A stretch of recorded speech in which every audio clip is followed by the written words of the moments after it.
Welcome to Cultural Connections Lab. I'm your host, Dr. Kelly Forbes.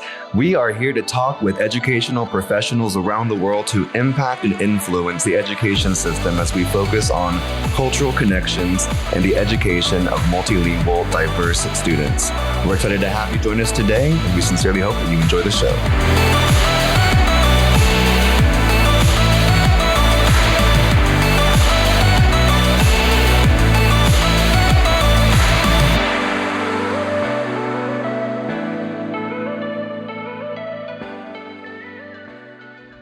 Hey there, listeners. Are you ready to take your school district to new heights? Introducing EduSkills, the leading software as a service platform for Title III and multilingual support in education. Having been a director of English language development for a school district, I was honored and privileged to get to use EduSkills. EduSkills understands the importance of equitable education and empowering multilingual learners to thrive in today's classrooms. Their cutting-edge technology provides school districts across the nation with the tools they need to enhance language acquisition, foster inclusivity, and improve academic outcomes.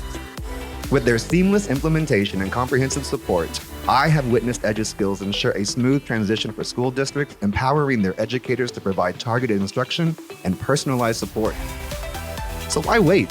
Unlock the potential of your school district today with EduSkills. Visit their website, eduskillsllc.com, or call them at 405-879-9898 to schedule a demo. EduSkills, transforming education one student at a time.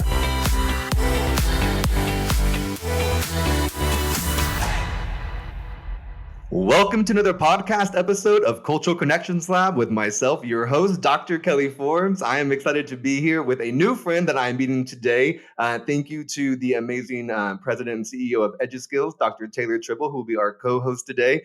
I'm fortunate that I have been connected with Alejandra Vázquez Baur.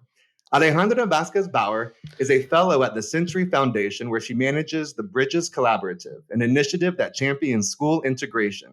In 2022, she co-founded the National Newcomer Network, a coalition that brings together educators, researchers, and advocates invested in developing systemic solutions to address newcomer student inequity in K-12 schools. Under Alejandra's leadership, the network released a policy platform in February of 2024, representing the priorities of over 150 members representing over 30 U.S. states. An inaugural Obama USA leader and former high school teacher, her work has been featured by several media outlets, including Chalkbeat, The 74 Million, K-12 Dive, Education Week, Gotham Gazette, and Politico. Alejandra is a proud granddaughter of Mexican farm workers and holds degrees from Claremont McKenna College and Columbia University. A big bienvenida y gracias por estar aquí con nosotros to Alejandra. Thank you so much for being here with us today. Muchísimas gracias, Kelly. Wow, the way you read that bio, I was surprised that was me. Thank you. I'm here to remind you how everybody look better. What? I said, I'm just here to remind you how amazing you are, how amazing we all are. You're too kind. Thank you for the invitation, Kelly and Taylor. I'm so grateful to be here. Well, I'm really grateful as well. And I really appreciate being able to, it's a really huge honor, and it's a humbling experience to be able to participate in this podcast and get to meet so many amazing people out in the field of multilingual and multicultural education, leaders, educators, all of us leading in our own way. And I truly am always very thankful to Dr. Tribble for these connections as well, and for the service that we're all doing. So to have you come and to bring your knowledge, your past, your experiences, your authenticity, and all of that excitement and joy, and to help spread that to all of our listeners, we are very appreciative. And so, sinceramente, gracias por estar aquí con nosotros. Thank you. The pleasure is mine. Thank you.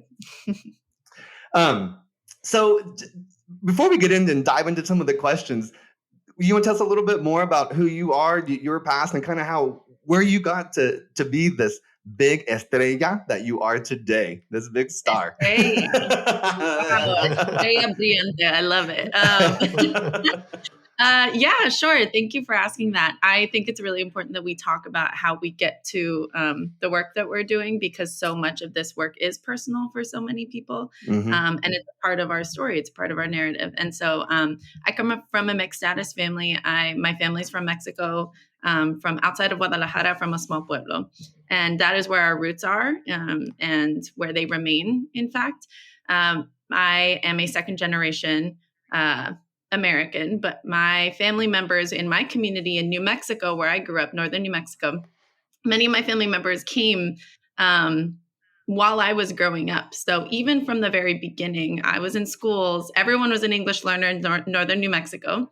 I was an English learner, and we had new immigrants coming to our schools all the time. That was normal. I had cousins who were moving to Santa Fe and to the surrounding area frequently, coming into the schools. And I was young, but you could see the difference between the educational experience. There was one experience for students who were learning English but had kind of grown up there, so we'd been around English, and the education was adjusted for the New Mexican students who had grown up there.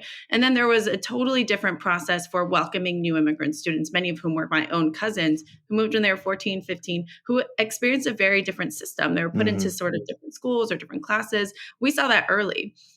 We were young. We didn't really know what was going on, but we thought, oh, that was weird. And so that was an early indication of what was happening. This isn't all that different from that experience my own parents had.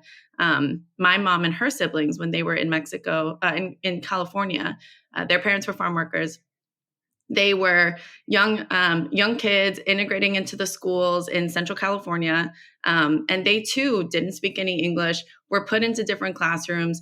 Their needs as new immigrants were not quite met, but we were raised in a big family. We had actually a very big new migrant Mexican community in Central California that my family was a part of. So they sort of adjusted and got that through the community, but we know that that's not always the case.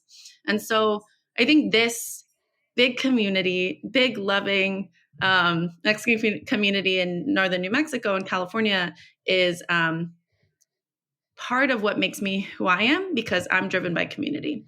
And that is what's rooted in the coalition work that I do. But also, I think these experiences led me to education, because I saw educational inequity from a young age.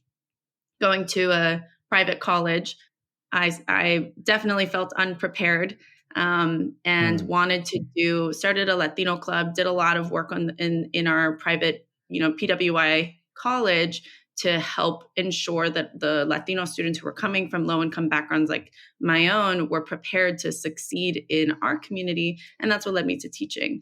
And when I got to Miami, where I was teaching, I was thinking, okay. Do you mind explaining why, how did it happen that you got from New Mexico to Miami? Sorry to interrupt. But that's like a pretty big jump, all of a sudden.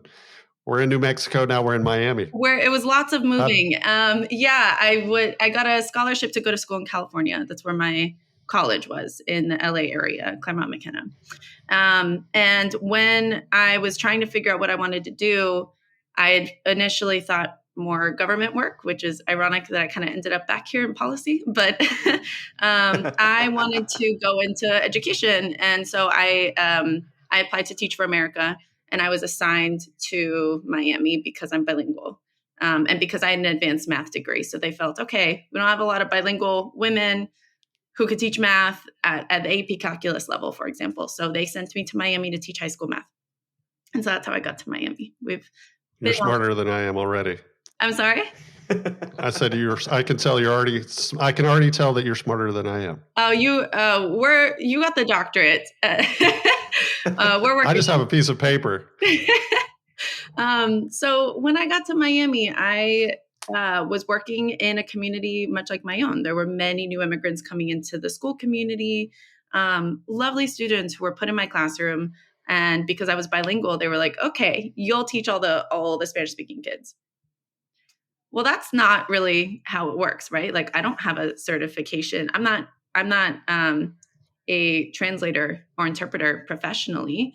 I wouldn't even say, like many of us who grew up in bilingual communities, I'm not 100% bilingual. And so, I can do a lot of Spanglish. Of course, translanguaging is really normal in my classroom. But there were certain things I knew I was unprepared to support with. And the school just threw the kids in my class. They said, oh, you speak Spanish. We don't even know what math level they were. But they were coming, they were putting them in my classroom and saying, Ms. Vázquez has got you. And we know that that's just not how it works. And I was seeing every day how that was wrong. I had students coming up to me saying, Miss, I took this class. I had a student from Venezuela, I remember, and she said, Miss, I took like trigonometry in Venezuela. Just because I just got here doesn't mean I don't know math. I was teaching remedial algebra. She did not need to be in my class. She should have been assessed and put into the appropriate class, but she was not assessed. They assumed that because she was a migrant, because she had just recently come into the country, and because she spoke Spanish, she was from Venezuela, she needed to be in remedial math. She did not. I had students who had, way more gaps in their education who weren't even prepared necessarily for Algebra 1. This is how it is. And our school just wasn't doing the work to understand the students' experiences. They just assumed that the Spanish-speaking teacher has got you. We'll put you in her class. And they were failing to engage the parents, discouraging students from showing up on test days. The things that we know now to be illegal. At the time, I didn't quite understand the law, but I said, okay, this feels wrong. My students don't feel welcome. Some of my kids say they want to drop out. There's a lot of weird energy in the school around our new immigrant students. And I want to figure out what to do. I'm calling parents. I'm showing up to school, the school board hearings to talk about this. And I felt like my advocacy within the school was being was threatening our leaders. And so I left to become an advocate. And that's what led me to New York for grad school and to the policy work that I do now. Oh my gosh. I wish I could reach through here and give you a huge hug. Like, I love this story, and I'm so thankful that you're sharing it. And I'm so excited about this because this is so unfortunate, but everything that you just said, like, that is happening right now. It's happening everywhere. Today, right now. And it's so funny that it's not funny, but it's ironic how you said, like, what we used to know as being illegal. And then I'm like, yeah, but here we are still trotting along. I feel like doing the exact same things, because I'll get phone calls from people who are advocating for a student who is in second grade trying to go, a newcomer student who's in second grade, and then they're going to be in third grade, but then they want to hold them back for a year before they've even started because they don't want them to be on their state testing for the third grade reading test. Yep. I mean, and then you can share all the information, all of the law, all the policy, all the everything, but yet it somehow still keeps on happening. And you mentioned that there's this weird sensation that we have with our newcomer students about like this, a fear, a worry, a concern. We're not involving their parents. We think that just because they speak Spanish, perhaps they come from another country, any other language, we'll just put them in that class instead, without realizing that we've taken trigonometry and could be teaching this class actually. Why is that? Why is that still such an issue and a concern that we have whenever we know better and we should do better, but yet we know better and we do what we did historically before? I think there are a couple things. One, I think generally there is a fear of the unknown.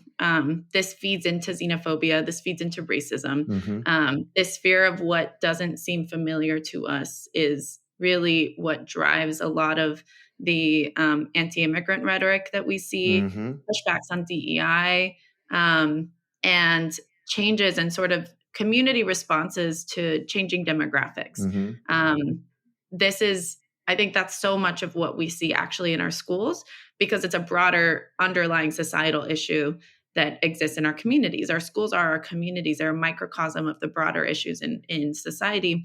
And so we're seeing that play into our classrooms. We're seeing that play into enrollment decisions. An incredible investigation just came out the other day by the 74 Million on Tuesday by Joe Napolitano, a wonderful reporter who has been doing this work specifically around immigrant students for a very long time. And the report found that out of about 600 high schools that she called at random across the country in almost every state, at least one high school in every state, over 50% of them denied an immigrant student. The reporter had come up with a profile for an immigrant student, had called these schools just to see how to enroll them or if they could enroll them. And the enrollment officers denied that student. And the reporter had combined in all the different responses and sort of categorized them. Sometimes it was misinformation. So they'd say things like, I think they're too old to enroll, even though technically the state would allow them to enroll based on their age. Other people would say, do they even speak English? things like, well, but are they citizens? Like, can we enroll them? So misinformation, not knowing the rights of kids as an enrollment officer. This is the job of the enrollment officer, to know what the law is, to know how to respond to requests to enroll new students. And that's what the investigation found. If we know, and 600 schools out of random across the country, all 35 of the states that they called allow students to enroll up to 20 or at least the age of 20. These enrollment officers were denying them randomly.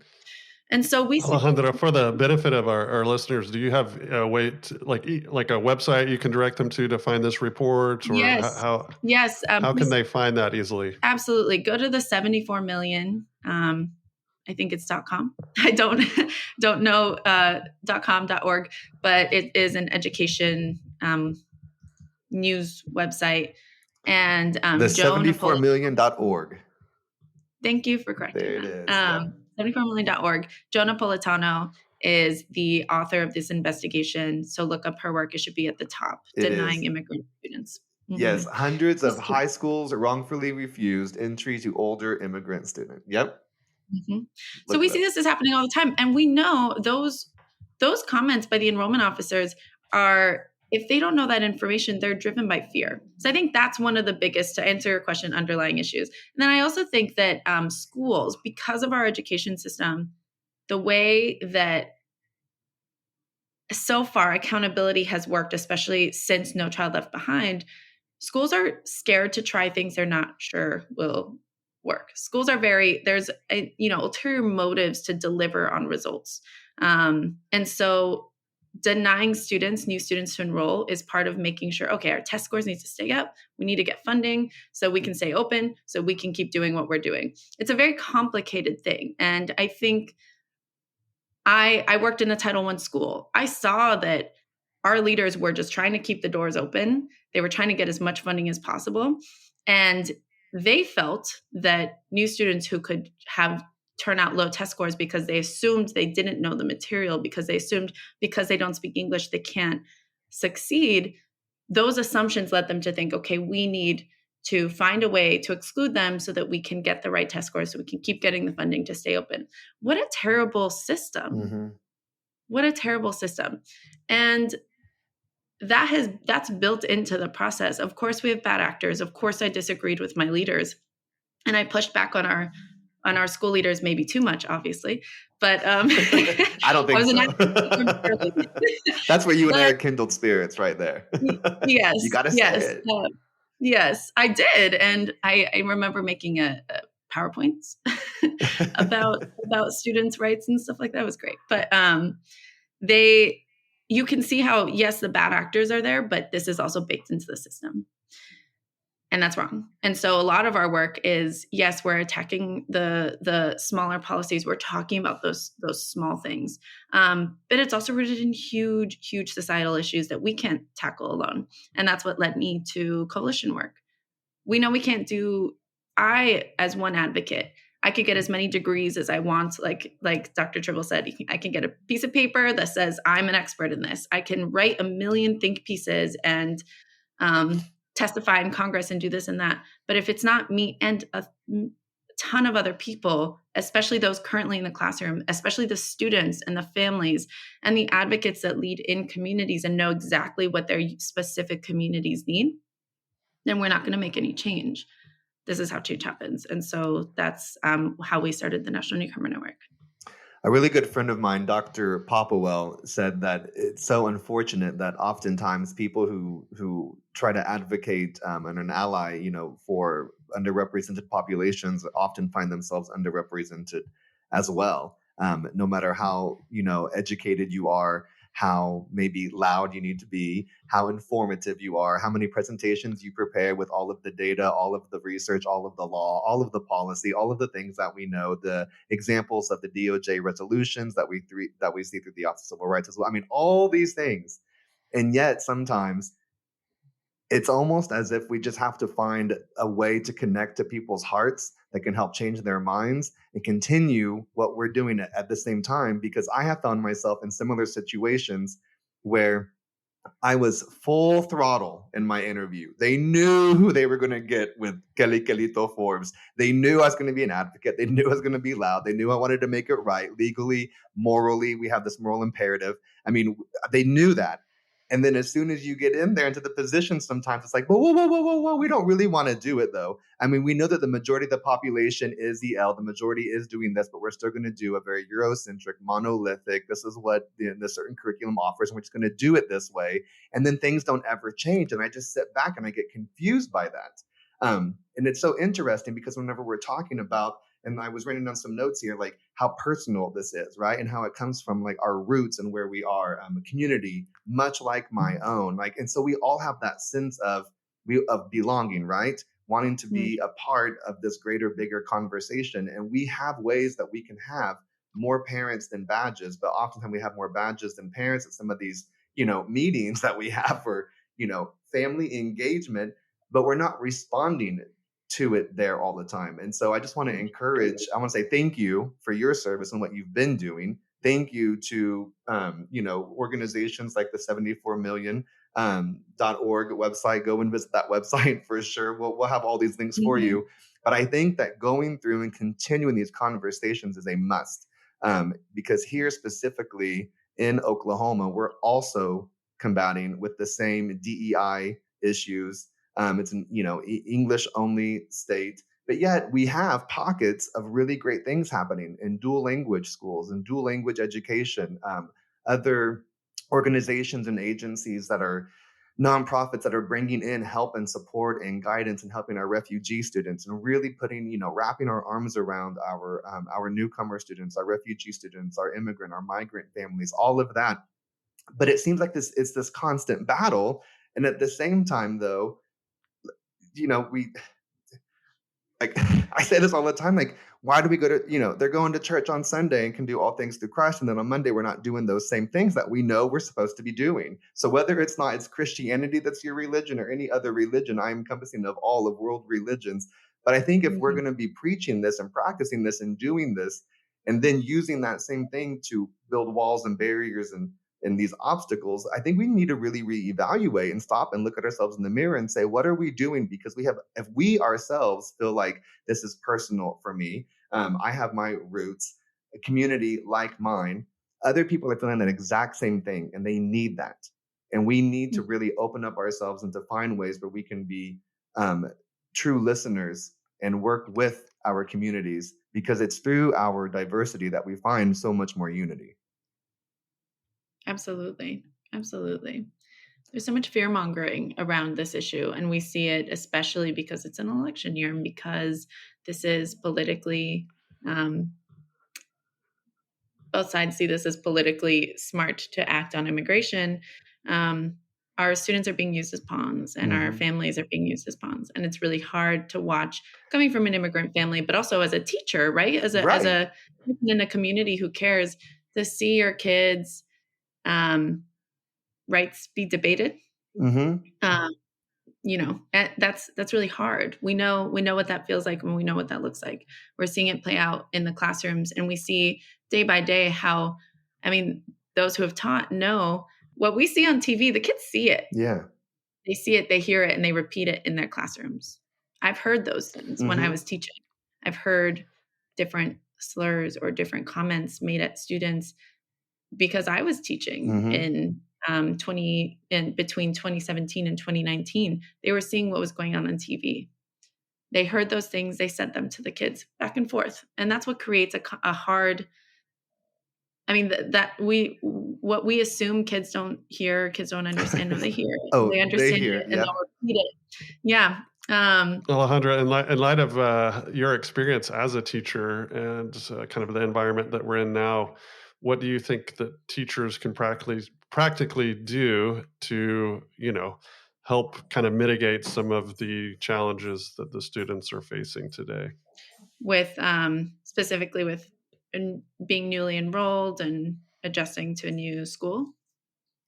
Yeah, just thinking more, about that, but broadly too, just your experience. What have you seen that works practically? I'm always thinking about, obviously the theory, but in practice for the listeners, educators, administrators, what can they do on, a daily, weekly, or monthly basis that, can kind of combat some of the things that we're talking about today? Absolutely.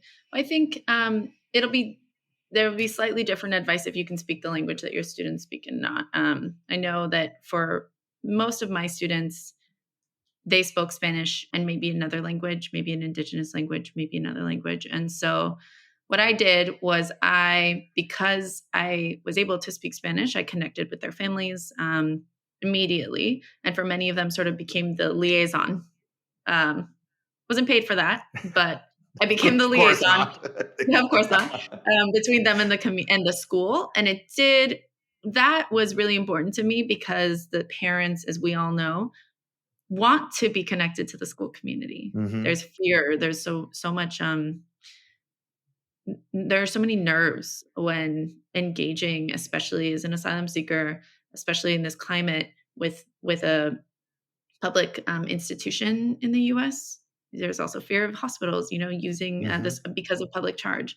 And so being a sort of connector and being able to say, I hear you, I understand you, you can trust me, here's my phone number, you can call me, helps to sort of bridge that. And that's a big part of it, I think, that the family feels like, okay, there's someone here, there's a safe, we're safe, and it's okay. And we can call her if our daughter needs to miss school because we have an immigration hearing, things like that. So, I mean, all teachers know building family relationships, but especially I think for those new families where there might be some disconnect and they're brand new to the community and there could be just adjustment gap for some time, try and make the extra effort to connect with them.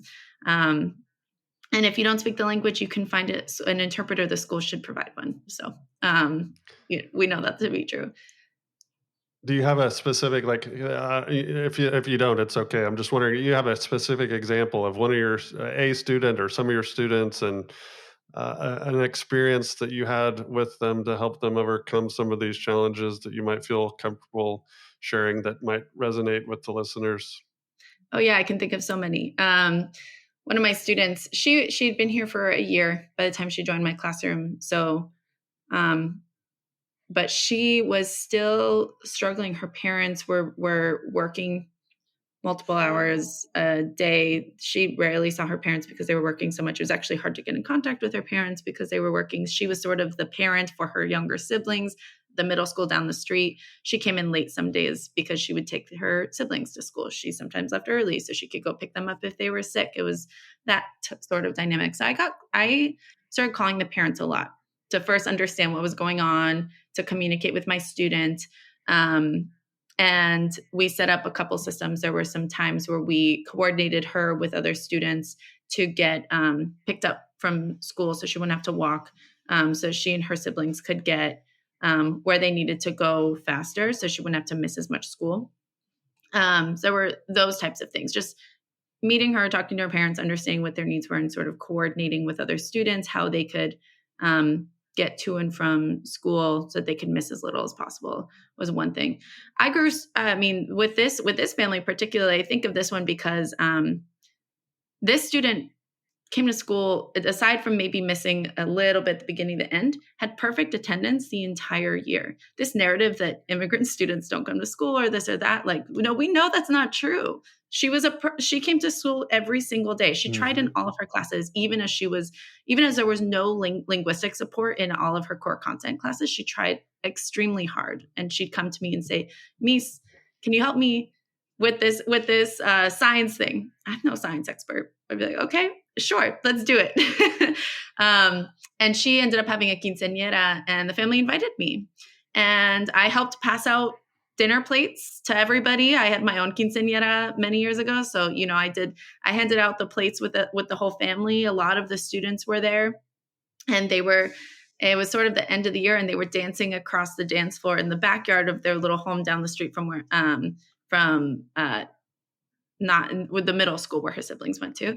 And it was just such a beautiful sight to see how those small little efforts make a difference. So, this is not, there are people who are experts at really specific teaching strategies. I never got that type of training. Before I left, I never got to really get the training. I was seeking to be a better teacher. I was translanguaging. I was trying my best in the classroom. There are people who are making sure that teachers are prepared. But what I know I am proud of is the small things to build community like that. Like starting a club in the school for all of our new immigrant students, whether they were Latino, we had a lot of Haitian students too. So building a space in the school where they felt they were safe to come speak their home languages and support each other with their homework. So I didn't speak Haitian Creole, but I learned a couple of words, and I just was like, here's space, you all can study here. This is your room after school. So doing those little things, that's what I'm proud of. I'm so envious of the teachers that I meet who are experts at doing this. It's teachers from the Internationals Network, teachers from these incredible schools like Fuji's Academy and other programs that do such good work with immigrant students. That was not my teaching experience. And I envy that they get the training to be able to be proud of their teaching with their students. But I do know that there are people like me who maybe don't have the formal training, but are trying their best. And those are the people we're trying to reach. We want to get them the training because they're there doing the work anyway. And that's where policy fits in. I think policy is to say, there are lots of people who have the best intentions. Let's give them the tools to do what they want to do. And then we have accountability built in to make sure that those who don't have the best intentions do it anyway, because it's the right of kids. It's built into our system. We have laws that say these are the rights of kids. You have to deliver a quality educational experience. And so we hold them accountable. So for the good actors, give them what they need to succeed, like I wish I had. And for the bad actors, well, here's the law. Yeah, I think that I think a good segue. Sorry, go ahead, Kelly. No, I was just going to say, I think that the accountability part, I think we can do better on the accountability side of things, to have it be not just a document that you submit for accreditation purposes or something, because anyone can write anything on those. And I've seen it happen plenty of times, and people just send in whatever, as opposed to, I think, true accountability, where we're really, really following through with all the things that you were just right there discussing. And we will be right back. Are you ready to take your K-12 multilingual programs to new heights? Look no further than the experts at Kelly B's Consulting. We're not just consultants, we're partners in education, with a passion for empowering students and enriching your classrooms. At Kelly B's Consulting, we understand the unique cultural and linguistic needs of your diverse student population. Our team of experienced educators will work alongside you, tailoring strategies that transform your multilingual programs. Don't miss out on this opportunity. Visit www.kellybsconsultingllc.com today to learn more and schedule your consultation. Kelly B's Consulting, shaping the future of K-12 multilingual education across the nation. Your success is our commitment. Contact us now and let's start building a brighter tomorrow together. And now, back to the show. Dr. Tribble, go ahead. Perdón. Oh, I was just going to say, it's a good segue into more detail on what National Newcomer Network does and the Century Foundation and how listeners can get involved. But before you describe that, I do want to emphasize, one of the reasons I was excited to connect you and Kelly is we have a mutual connection that I heard that Kelly was looking for a job teaching. And so I helped connect him. I didn't even know him, but I helped him connect with a principal at a school who was looking for a newcomer teacher. And the first time that I saw Kelly's class, I go in and, it's students, all different languages from all different countries. And he's got his little chihuahua, and they are so engaged and they had so much fun. And he, I think, like you, will attest to the fact he didn't have that training either. And that obviously is important, but the most important thing is the type of stuff that you're talking about, is the connection, building relationships. And until you have that, all the training in the world doesn't matter. And so I think it's important that that's emphasized, those things that you did while you're kind of downplaying your ability as a teacher. That ability to build the relationship is so much more important than all the training that you could get in the world. And also just wanted to highlight for you, try to give you a picture of the classroom that Kelly ran, where he didn't have training either, and maybe he could speak to that a little bit. But definitely one of the best educators I've ever seen in practice. Oh, I'd love to hear more. We'll have to do a part 2. We will. I will say though, starting as an educator, as a newcomer teacher, and the other listeners and friends and family know this, I was going to be a dancing bilingual veterinarian. There was no desire to become an educator. And so all I knew was show business. I was bilingual in English and Spanish, and I had a Chihuahua that was a therapy dog.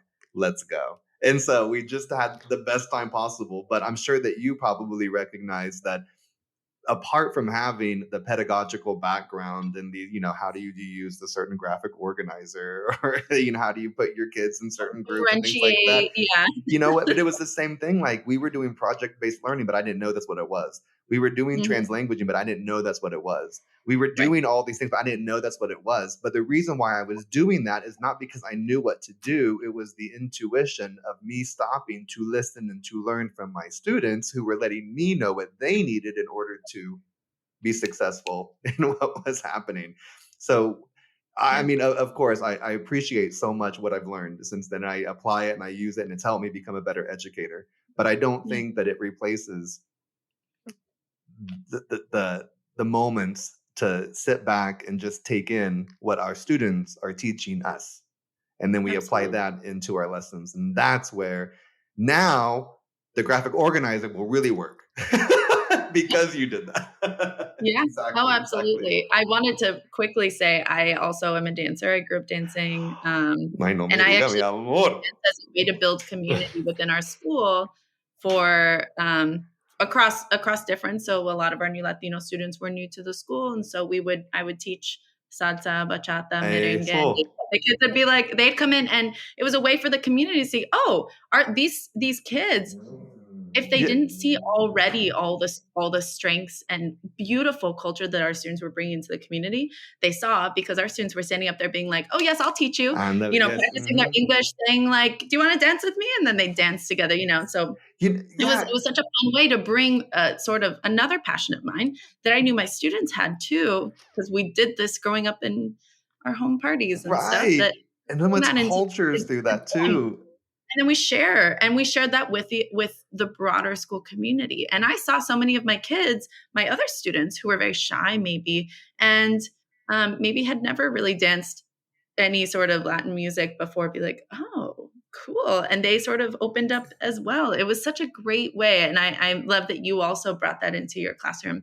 Movement is so important. And I would do little dance breaks and stuff in my classroom, I love it. I love bringing that in. My salsa partner, Marti Rickman, she's from Palmira Valle, Colombia. And so she baila también la salsa caleña, so she dances salsa caleña, which is such a fun, fast salsa and cumbia and things like that. And anyhow, I'm so fortunate. She always says, Kelito, like, you're adoptado. And so I just has adopted me into the culture and la familia and everything. And I just love it so much. I'm so thankful. But with that, though, going out to different events and schools and sharing culture through dance is just so magnificent. We love it so much.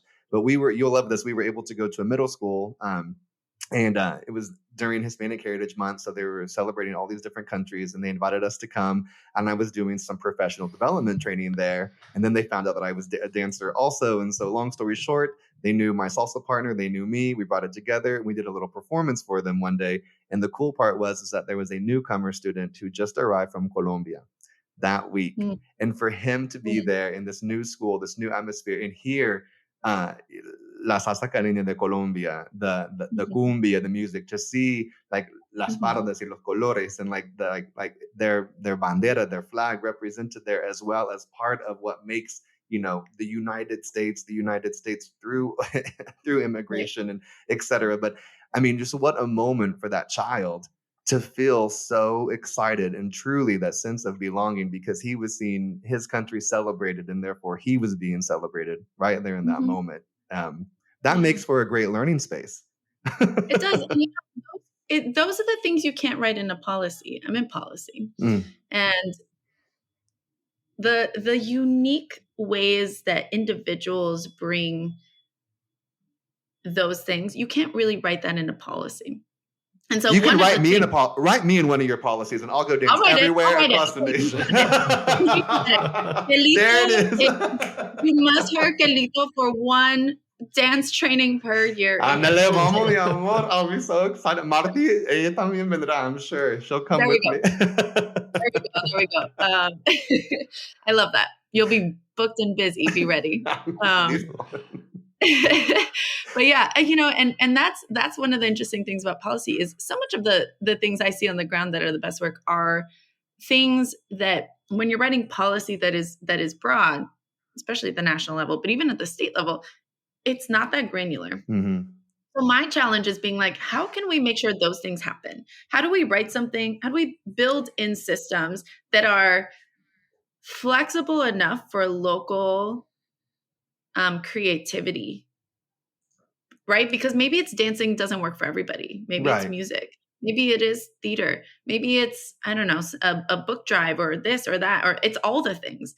How do you sort of build that in while also still maintaining a high accountability for partnerships with community-based organizations for just building belonging and inclusion in schools? That's really hard. And especially right now, it's a theme of the advocacy world, but building into policy can be more complicated. And it's something I'm wrestling with and figuring out how I can do a better job of putting it into writing so that those things can happen in more places. I know, and we've circled around. We got to get back to the National Newcomer Network. But I also, as you're talking about this, and I'm, just going back and looking at your bio again and considering all the work that you've been doing, and I don't know, this is just a thought, and so I'm anxious to get your insight. I feel like, so I have just been very fortunate, very privileged in the aspect that my grandparents, my Papa and Kiki, if they ever listen, shout out to them. But they had me travel so many places and took me around the country in so many places, and then encouraged me to travel abroad and to go live abroad and to go do things. And I've just been fortunate to go to way beyond Spanish-speaking countries, but just really some amazing places in the world that, you too, Dr. Tribble, you've traveled and been able to experience and see things. And whenever you go and you travel, it's so much fun. But there's that time when you maybe get a little homesick and you miss something. And so whenever you see something or speak to someone that comes from your culture and your background, and you can share something, or you're living in another country, but yet you have a small group of friends and you get together to celebrate a certain holiday or a tradition that maybe represents your home country that no one else is doing. It just feels so good. And you're right, that's not a written down in policy. But I wonder if part of it, though, is that the majority of people, even in my family, I'll say, and so I'll make it, personal, if and friends, even whenever we do travel, it typically comes with, an all-inclusive price to it. And so it's not necessarily like traveling and like really being in the culture and in the community, living as if the people are living, alongside the people that live there every single day. And I wonder if there's that disconnect because we have, newcomer students who are coming here and they are like, this is what you're doing. Like you're now becoming at least a bicultural person. It's just going to be happening. Whereas other of us who travel and maybe don't travel extensively or for extended amounts of time beyond, which, I think everyone would love an all-inclusive resort. Like we would, if we won that, we would love it, love to be able to go, but I just don't think you're getting that same experience there necessarily. So then therefore, I don't know how to do that granular part. Like I know what the policy says, but I don't know how to bring in the culture. And a lot of people are surprised that I do because I'm born in Tulsa, Oklahoma, blonde hair, blue eyes. No one else in my family speaks any Spanish. Everyone only speaks English. Like we have a German background. Like there's nothing about that in there. So people are like, obviously just like, what, like, how did you know? But it's because I've been fortunate to travel beyond an all-inclusive resort. I sat at tables, lived in homes, woke up, took the public transportation, ate in the restaurants, had to get bills, pay bills, do these different things. And then, and been able to come back here and share that. So I've had these different experiences. And I wonder, from your point of view, if that's some of the stuff, because I've always thought I wish everyone could travel at least once in college, not even for language necessarily, but just for architecture, for like whatever your profession is, but just leave the country and go live somewhere, go live in a different place, have an experience, at least for a semester, something that is different from what you do here, which is what you see on TV. And if somehow there's a connection between maybe lack of traveling overall among policymakers and educators in those ways to be able to identify those granular components that really are the glue to bring together the great work that we do see in policy today. I mean, I think you're right. Travel exposure. Exposure, yes, at least exposure. Those are really big parts of sort of understanding others, and being able to appreciate differences and appreciate others and see their cultures and their what they bring as assets, which is a big part of the work that we do. But I also think, it is really limiting. Even just, being able to go to college for some is really limiting, much less like being able to participate in study abroad, for example. And I too am very privileged to have been able to study abroad and feel so grateful for that experience. It shaped who I am. But I think, like in the classroom, okay, so we can't, at least in my policy area, that's less of what I'm able to do is being able to provide travel experiences for all teachers, for example. But I think, look at a university policy. They just pay for it and have everyone go.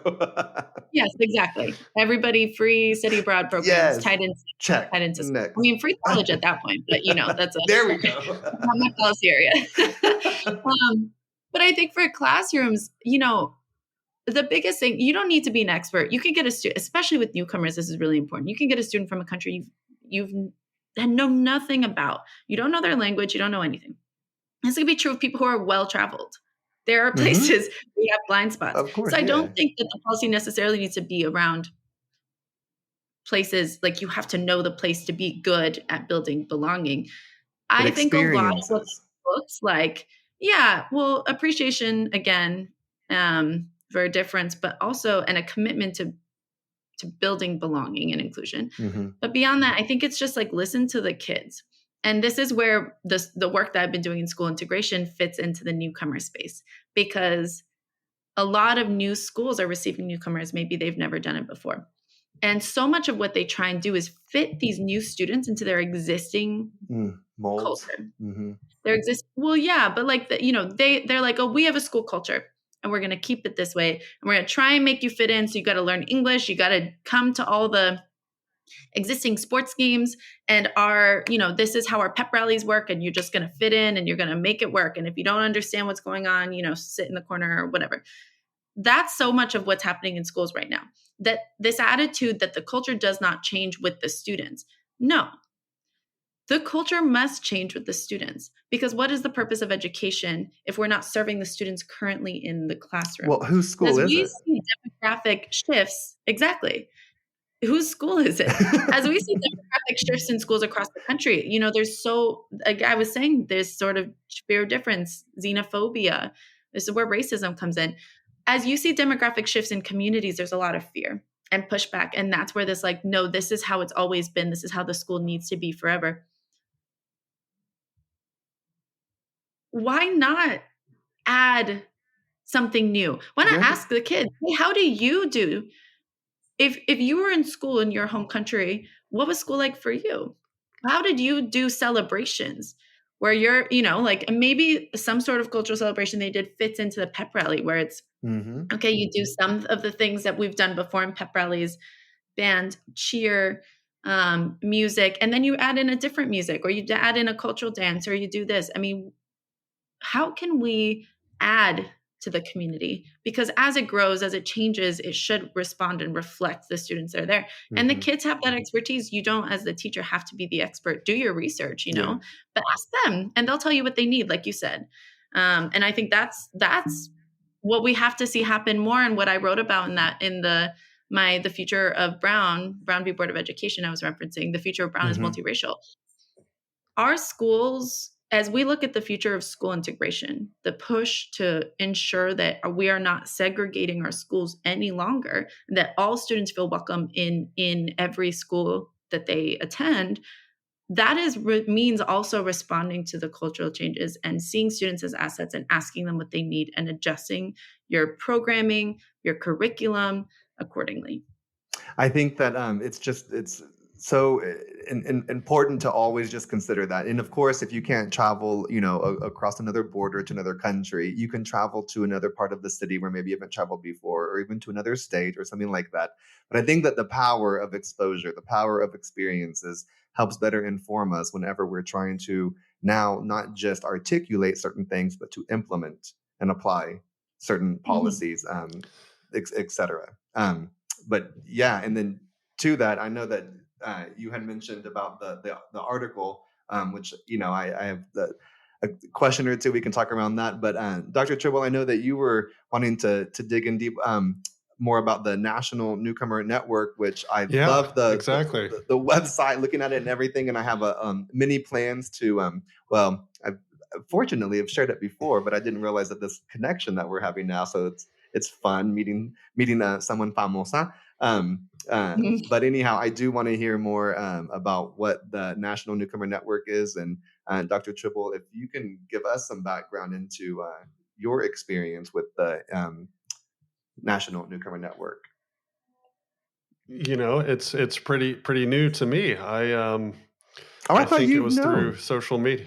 I guess I got. All of like a month,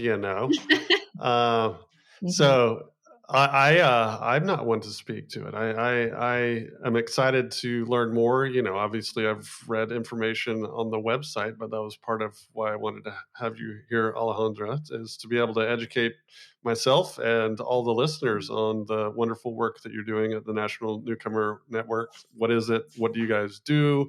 And then how does that fit into the Century Foundation? What is the Century Foundation? And then how can we support the work that you're doing? How can listeners support the work you're doing and become engaged with the National Newcomer Network?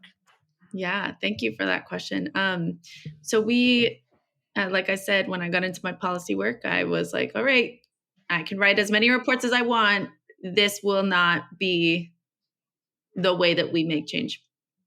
And so I was thinking about coalition building. I'd worked in places where we ran coalitions or, convenings of people at the local level here in New York City, and had done some of that in Miami as well. So when I got to a sort of national level work at the Century Foundation through Next 100, which is a project of the Century Foundation. Can you tell us more about like the process from vision to implementation? So like you were thinking about this, you're the one that made it happen. You're the visionary.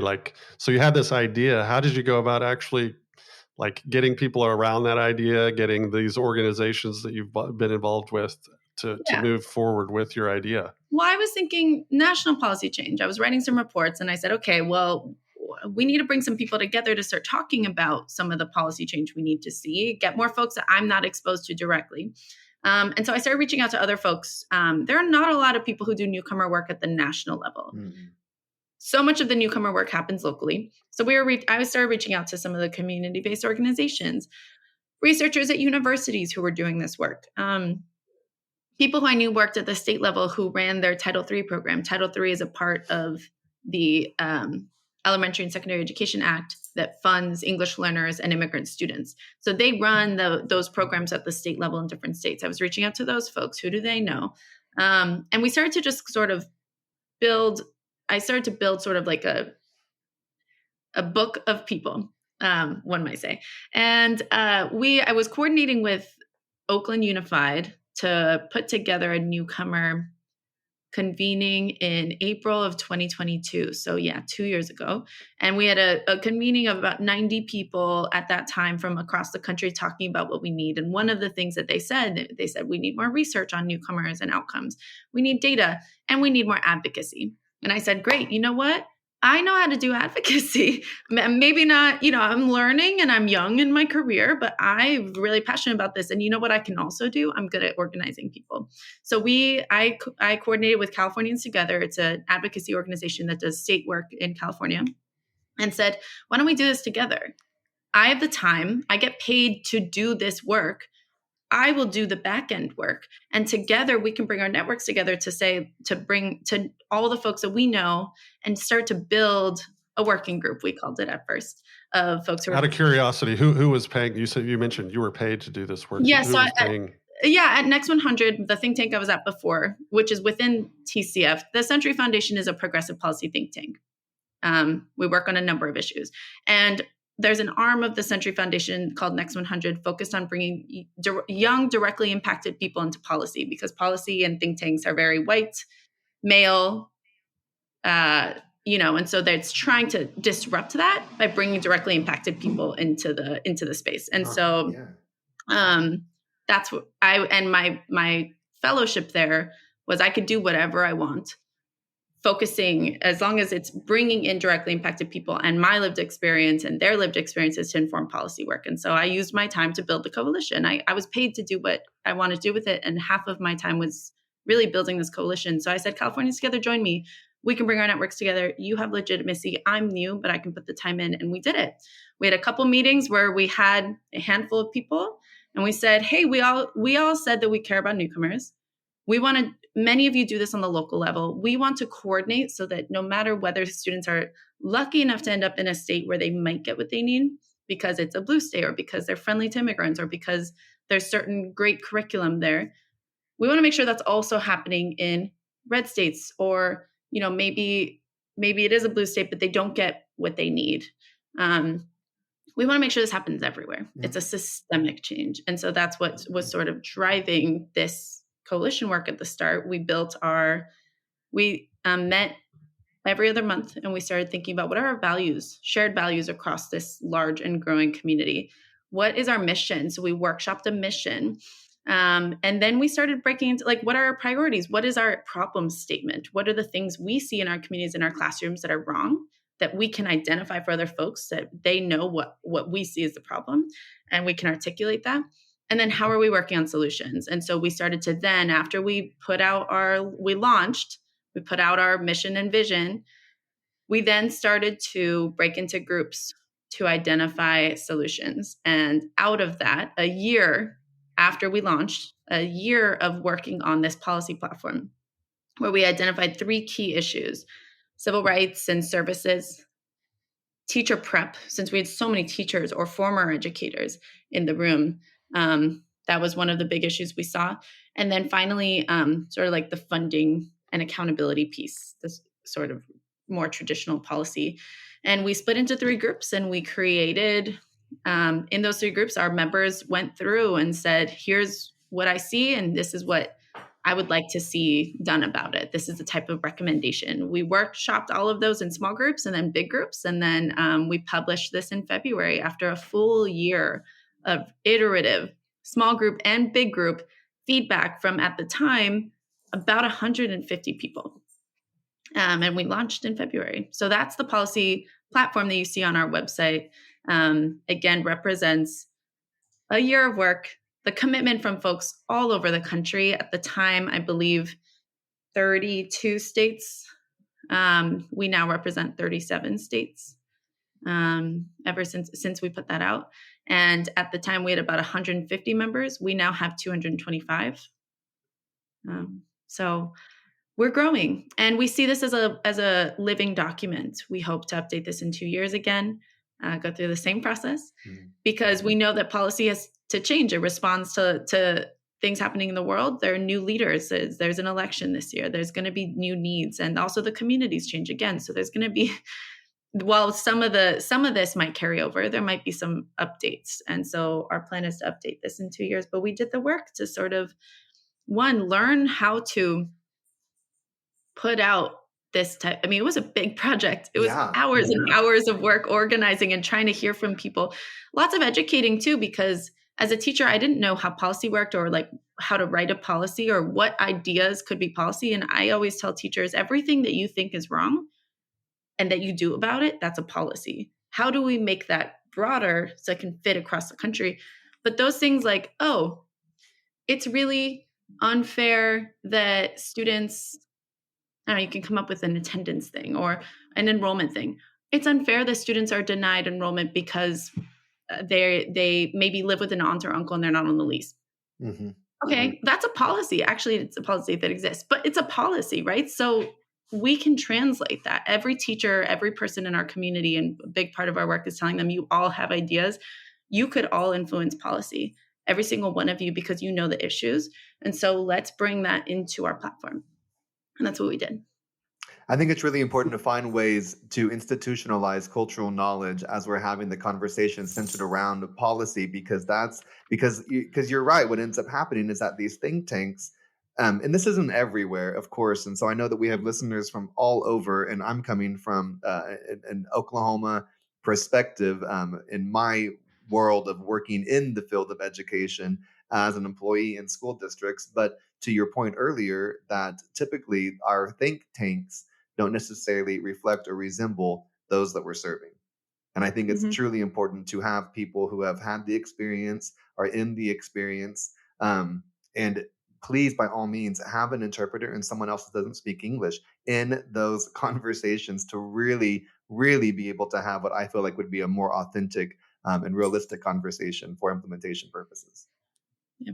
Yeah, I would say thank you for all your dedication and hard work that you have done thus far. How can our listeners become more engaged with National Newcomer Network and the work that you're doing? Yeah. Because there are so many people that need these services and need these supports. Again, across the nation, we have so many newcomers that are present, and I think it's exciting. It's thrilling to have a newcomer student walk into your school, into your classroom, but it can be very daunting and scary for the families and for the child coming in here. So yes, I'm excited to find ways to keep sharing this information through local organizations and then beyond, because this is a very important topic in our country. Well, certainly what I hear, I mean, I travel now all the time to visit schools and write about them, to go to conferences and speak on what we're doing. And what I hear from so many people when I meet them, they see our booth at a conference, they say, I thought I was the only one. They might be in a school in rural Montana. They could be in a city somewhere, anywhere. And they feel like they're the only voice at their school that is saying, hey, my kids aren't getting what they need, or like, hey, our newcomers matter. Hey, can we get this? I always tell them, I felt the same way, and that's why we're doing this.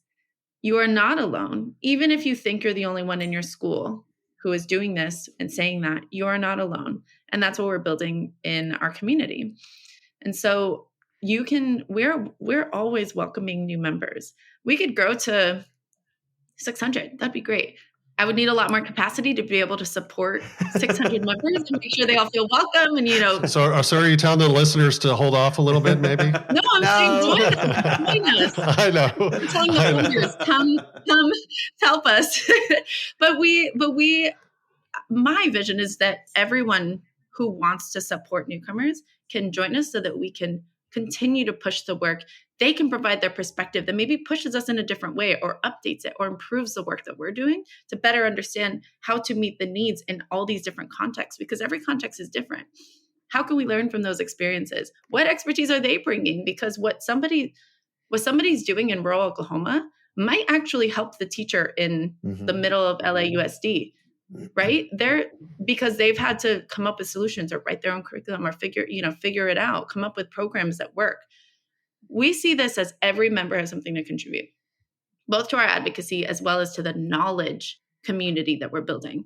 And so we're welcoming anybody. And so I would say if you are listening and you either work in a school where you're supporting newcomers, or you work in a district and you feel like you want to join this community, or you're a community member, you work in a community-based organization that supports immigrant families, join us.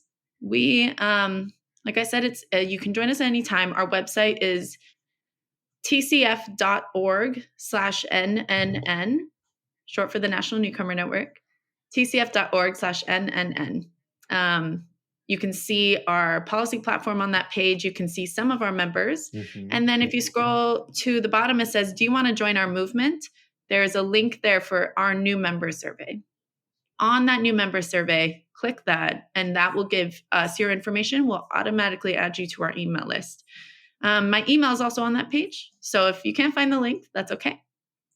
You can email me, ask me questions.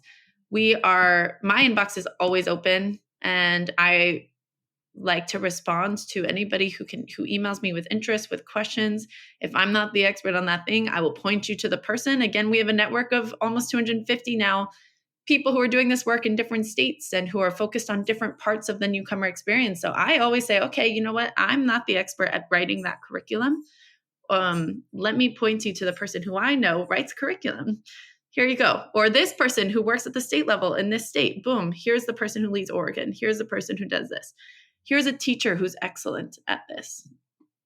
So I can't be the expert of everything, but in our community, we have experts on almost everything. And that's what we're building. And we're welcoming more experts. So join us. And we can include the link somewhere in the podcast. And I know you're out in the community a lot too and attending conferences. Where can they find Alejandra Vázquez Baur to come if they're at a conference? What are some of the conferences that you'll be attending? Yes, so I've attended NABE the last 2 years, the National Association for Bilingual Education Conference, where I've presented on newcomer work, my research, as well as some of the National Newcomer Network research or work that we're doing. I went to South by Southwest EDU this year. I was at the Education Writers Association conference at the Latino Justice convening in New York City. I'm starting to go to school integration related conferences to talk about how newcomers fit into this conversation around integration and supporting all students. This year I will be at ALAS. And we're waiting on a couple others, but I will be out. I hope to see you at La Cosecha too, in your home state. Crossing fingers, because yes, that is my home. I would love to do my work in my home state. We'll be there. So I hope you'll be there too. I'll have to make sure to catch up. We were definitely going to have this link in there so you can join. I'm going to make sure I fill it out. And so thank you for sharing that as well. I'm excited about it. And I just want to say, to anyone who's out there listening right now, you're not alone. It is hard to be that one person.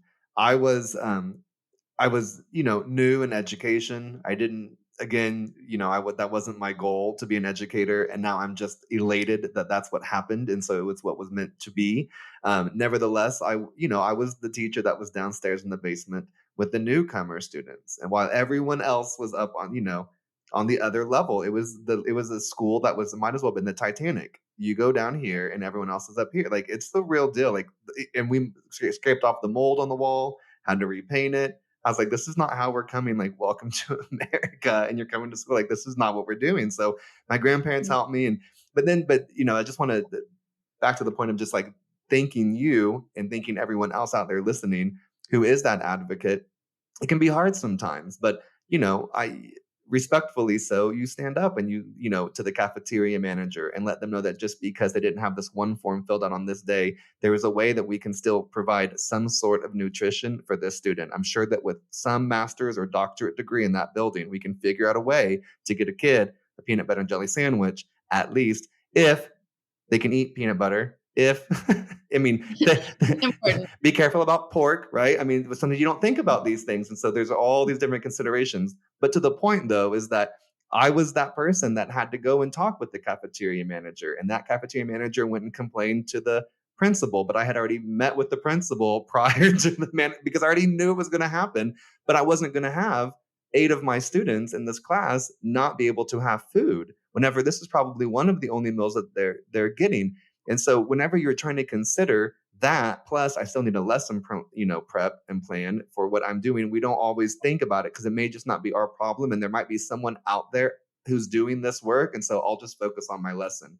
And I just want to remind people, if it's crossed your mind to be that advocate, that was meant to happen.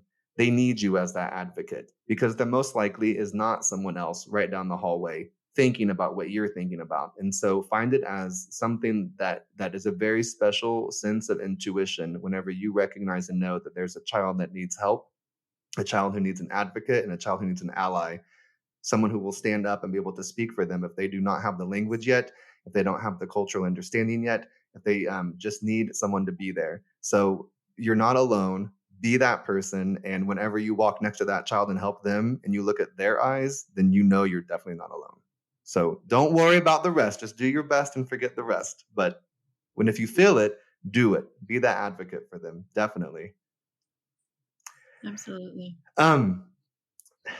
Again, I know we had a list of these prepared questions, but I've had a great conversation with you. I've really enjoyed getting to meet you. And I want to say thank you again, Dr. Triple, for always creating these amazing moments that I get to experience. And I'm glad we get to share this with our listeners. But before we leave and we have time, I would just love to leave the last word to you, Alejandra. Again, you're a beacon of hope, truly.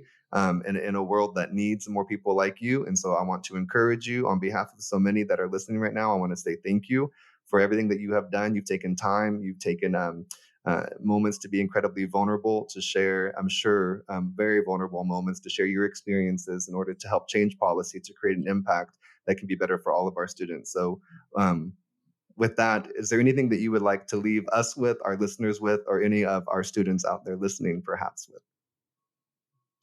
I would just say that everyone has the power to influence policy, influence change. Policy can seem so opaque and esoteric and really distant. And what we see on TV makes us feel that way.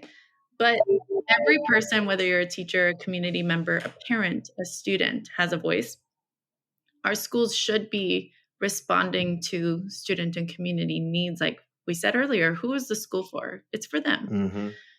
Mm-hmm. And as advocates, it's our job to work with the people closest to the problems to inform the work that we do and to uplift them themselves. We're not speaking for people. My goal is not to speak for people. Right. I'm an advocate. Mm-hmm. That's why we build this coalition. That's why we're bringing in those teacher voices. In our meeting later this afternoon, we have a National Newcomer Network member meeting. We're doing a storytelling training, talking with our members about why storytelling is an important part of advocacy, because changing hearts and minds is just as important and maybe more convincing than the data, the research that comes with it, especially when it comes to policy work. And so everybody has a story to tell. If you're on the ground, if you're teaching in a classroom with students, if you were formerly an immigrant, if you work in the community in a community-based organization, you're a school leader, whatever your role is, you're connected to this and you care, you have a role to play, you can change policy. And we have a space where you can do that with us, with others who care. So yes, join us. But beyond that, your voice matters. You can make change and use your voice to make that change that you see. Well, thank you. And thank you to all of the other teachers, teacher leaders, district leaders, anyone out there who's really trying to do this work and helping so much. And then I just want to encourage you, go tell your other friends about this work as well. I think many times it's just it's ignorance. It's being unaware of things that need to be happening. I think many of our leaders in education want to do the very, very best and just maybe are unaware at times. And then for those who are aware, just, and thank you for keep doing what you're doing. And for anyone that needs help, advocates out there, keep on advocating, keep on allying. Absolutely. Have the advocate to be advocating. Yes, amen. For sure. Well, hey, Alejandra, sinceramente, gracias por estar aquí con nosotros. Fue un verdadero placer. It was such a pleasure. I'm glad I got to meet you. I'm going to sign up right now. Listeners, you sign up to be a member and to be able to get information. We'll have all the links in the description of the podcast. Dr. Taylor Tribble, President and CEO of EduSkills, our sponsor. Thank you for being here with us today. And of course, absolutely. Mike Overholt, thank you to our amazing producer who helps make us sound so good. So I appreciate you all. Alejandra, you are a superstar, and truly, you've made my day so much better. And I hope for all the listeners, it's the same for you. Hey, we love you all so much. Thank you so much. Wish you all the best. And until next time, I'll see you then. Adios.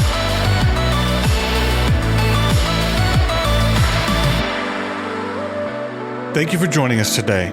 Don't forget to like, follow, and subscribe. Adios.